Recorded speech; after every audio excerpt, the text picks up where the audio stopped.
श्री शिवाय नमस्तुभ्यम। बच्चों क्लास 10 के लिए बहुत अच्छा चैप्टर लेकर आए हैं और आपको तो पता ही है कि हम यहाँ पर सिर्फ वही सवाल डिस्कस करते हैं जो आपके एग्जाम में आने वाले हैं और बहुत ही अच्छे तरीके से हम आपको बताएंगे कि यहाँ पर ये सवाल कैसे लगाना है। ठीक है, तो आज जो चैप्टर हम लेकर आए हैं उस चैप्टर का नाम है the pair of linear equations in two variables. तो बच्चों दो वेरिएबल्स आपको यूज करते हुए यहाँ पे दिखेंगे x और y, ये हमारे दो वेरिएबल्स हैं बच्चों। और ये जो सवाल हमें लगाना है बच्चों, ये किस मेथड द्वारा लगाना है ये बहुत जरूरी है, ये आपके पेपर में मेंशन करके आएगा। Solve the pair of linear equations by the elimination method. किस मेथड के थ्रू लगाना है? Elimination method.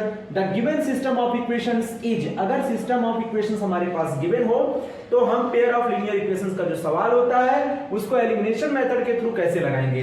ठीक है, तो एलिमिनेशन मेथड के थ्रू लगाने का सबसे बेहतरीन तरीका है बच्चों कि सबसे पहले तो आपको कोएफिशिएंट पहचानना आना चाहिए। जैसे मैं बोलूं बच्चों कि x का कोएफिशिएंट कितना है तो 3 है, y का कोएफिशिएंट कितना है -5 है। लेकिन बच्चों याद करिए कि जो एलिमिनेशन मेथड होता है वो कोएफिशिएंट तो लेता ही लेता है, लेकिन ये जो साइन होते हैं उससे उसको कोई लेना देना नहीं होता है, क्योंकि जब एलिमिनेशन मेथड यूज करना है तो कोएफिशिएंट का इंटरचेंजिंग मल्टीप्लाई होता है बच्चों। ठीक है ना, वो हम आपको बताने जा रहे हैं। तो सबसे पहले क्या करना है, जो दो इक्वेशंस हैं बच्चों इनको आपको लिख लेना है, इस टाइप से लिखना है बच्चों। ये फॉर्म होना चाहिए इक्वेशन का ax + by = c। आपको इस टाइप से इक्वेशन लिख लेना चाहिए। ठीक है, तो यहाँ पे आपका क्या है 3x - 5 और ये -4 बच्चों राइट में ले जाइए तो ये प्लस का 4 हो जाएगा और इसको इक्वेशन दे दीजिए फर्स्ट। देखिए हम जो मेथड लगाएंगे वो होगा एलिमिनेशन मेथड, मैं अभी लिख दूंगा। ठीक है ना बच्चों, दूसरा आपको देखना है, दूसरी इक्वेशन क्या आपके पास है 9x = 2y + 7 है, तो आप 9x लिखिए बच्चों और 2y इधर लाइए क्योंकि मुझे इस फॉर्म में बनाना है इक्वेशन को। तो 9x - 2y = 7 इक्वेशन आपकी हो गई सेकंड। अब मैं यहाँ पे मेंशन करने जा रहा हूँ बच्चों कौन सा मेथड अप्लाई करने जा रहा हूँ, बाय एलिमिनेशन मेथड। तो मैं यहाँ पे लिख दे रहा हूँ बाय एलिमिनेशन मेथड।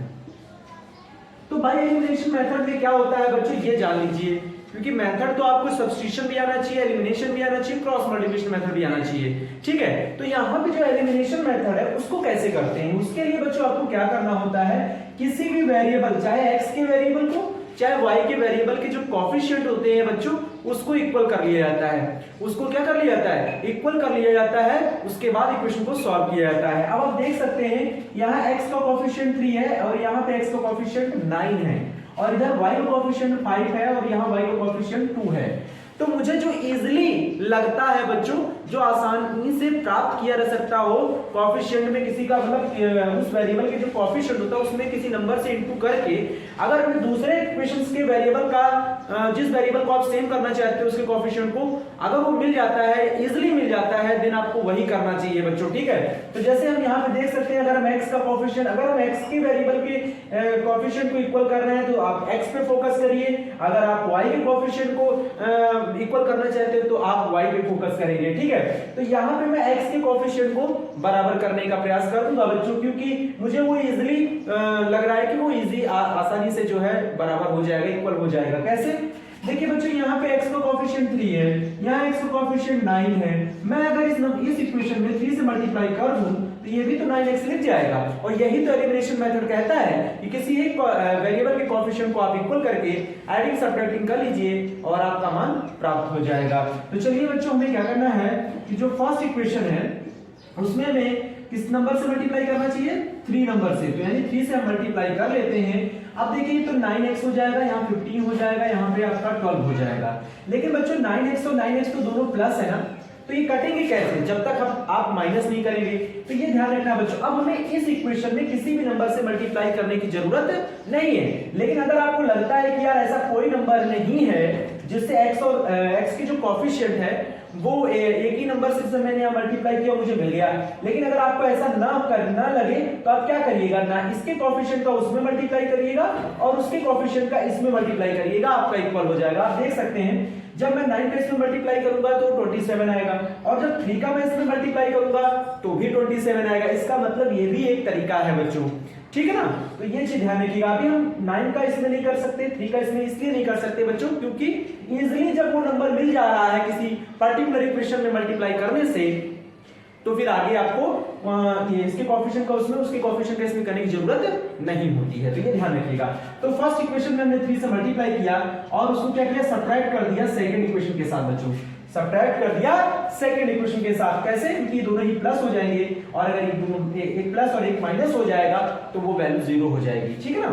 तो हम फर्स्ट में 3 से मल्टीप्लाई करेंगे 3 से, तो ये हो जाएगा 9x, सभी पूरी इक्वेशन में करेंगे बच्चों 15y और इज इक्वल टू 3 का इसमें मल्टीप्लाई करिए 12। उसके बाद सेकंड इक्वेशन आपके पास एज इट इज ऐसे ही लिखा रहेगा, कोई दिक्कत नहीं है इसमें यहाँ पे।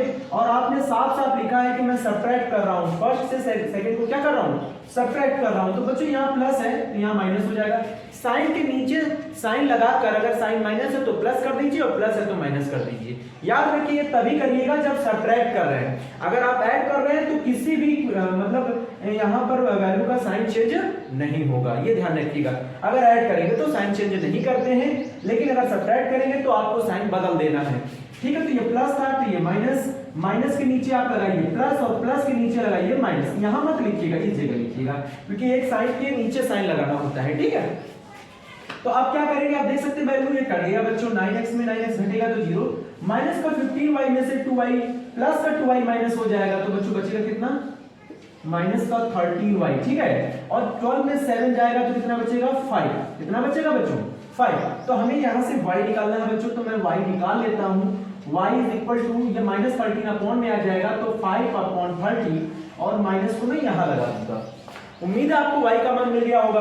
तो बच्चों अब करना क्या है, एलिमिनेशन मेथड से आपने y की वैल्यू तो निकाल ली, अब आपको करना क्या है कि इस y का मान चाहे आप फर्स्ट इक्वेशन में लगा दीजिए फिर चाहे सेकंड इक्वेशन में लगा दीजिए और दूसरे वेरिएबल की वैल्यू प्राप्त हो जाएगी। तो चलिए हम फर्स्ट वाले लगा देते हैं from first equation. First equation में हम y की वैल्यू कितना लगाएंगे, माइनस का 5/13। तो चलिए इस इक्वेशन में आइए, तो 3x को लिखा रहने दीजिए, माइनस का 5 इंटू y कितना है बच्चों, माइनस का 5/13 इज इक्वल टू 4। समझ में आ गया। अब आपको करना है क्या, मुझे x निकालना है, तो बच्चों मैं यहाँ x लिखा रहने दूंगा, माइनस माइनस प्लस हो जाएगा और ये 5 5 25 अपॉन 13 इज इक्वल टू 4। अब यहाँ पे 3x इज इक्वल टू क्या हो जाएगा, 4 माइनस 25/13।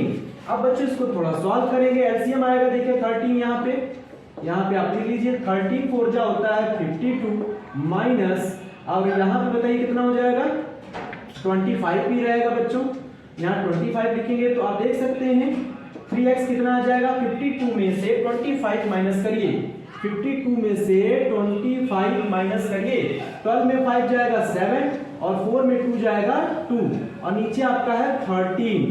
तो बच्चों यहाँ से ये जो 3 है इसको आप देख सकते हो, ये से कट जाएगा, 3 9 जा 27, तो x कितना मिलेगा आपको, x मिलेगा 9/13। क्या मिलेगा, 9/13। यही आपका आंसर हो जाएगा। यानी आप समझ लीजिए कि जो आपका आंसर हुआ है वो क्या हो गया, x की वैल्यू आ रही है आपके पास 9/13 और y की वैल्यू मिल रही है माइनस का 5/13। यही आपका सॉल्यूशन है, यही आपका सॉल्यूशन है इस इक्वेशंस का बच्चों, ठीक है ना। तो ये रहा एलिमिनेशन मेथड लगाने का तरीका।